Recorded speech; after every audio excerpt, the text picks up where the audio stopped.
રાધે રાધે મિત્રો, આજે આપણે મગની દાળ બનાવવાની છે।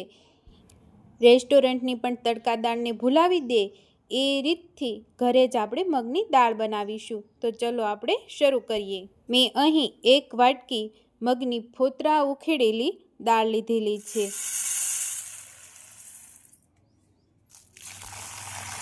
દાળને હવે ધોઈ લઈએ। દાળમાંથી સફેદ કલરનું પાણી ક્લિયર થઈ જાય ત્યાં સુધી ધોવાની છે।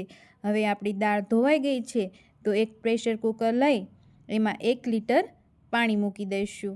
ત્યારબાદ દાળમાંથી પાણી નિતારીને દાળને પ્રેશર કુકરમાં એડ કરી દેવાની છે। હવે અડધી ચમચી હળદર, અડધી ચમચી મીઠું નાખીને ઢાંકણ ઢાંકી 3 સીટી કરી લઈશું। હવે 3 સીટી થઈ ગઈ છે તો આપણે જોઈ લઈએ। દાળ હવે સરસ રીતે ચડી ગઈ છે તો બધા મસાલા આપણે કટિંગ કરી લઈશું। તો એના માટે મેં 1 ટમેટું, 1 મરચું, 3 તીખી મરચી, ધાણા અને 1 ફાડું લીંબુ લીધેલા છે। તો આપણે બધું ઝીણું ઝીણું સમારી લઈશું।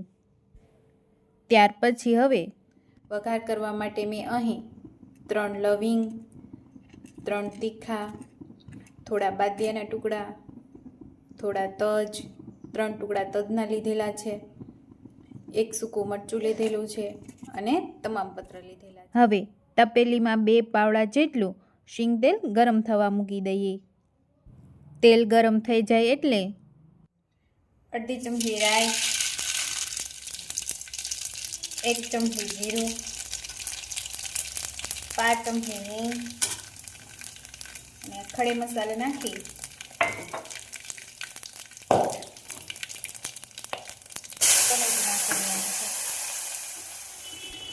હવે આપણે તેલમાં ટમેટું સરસ રીતે ચડી ગયું છે। હવે આપણે મરચું નાખી દઈશું।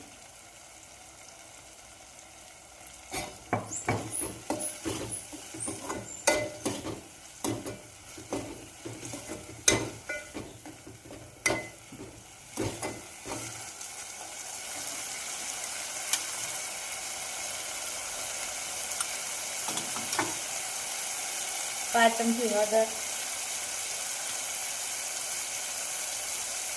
1 ચમચી કાશ્મીરી મરચું,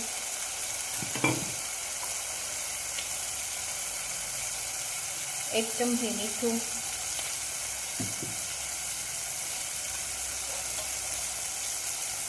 અડધી ચમચી ખાંડ નાખીશું।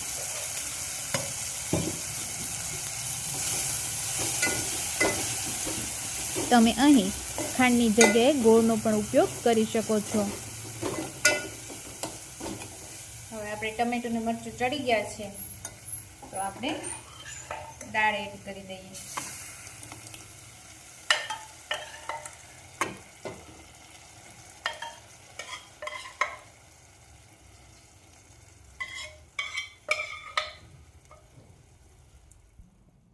સરસ રીતે મિક્સ કરી દઈશું અને હવે પાકવા દઈએ। અહીં મને દાળ થોડી ઘાટી દેખાય છે તો 2 વાટકી જેટલું હું પાણી નાખું છું। હવે પાકવા દઈએ। ખાટી મીઠી કરવા માટે 1 ફાડું લીંબુનો રસ નાખીએ। હવે આપણે મગની દાળ સરસ મજાની પાકી ગઈ છે। હવે ઉપરથી ધાણા એડ કરી દઈશું।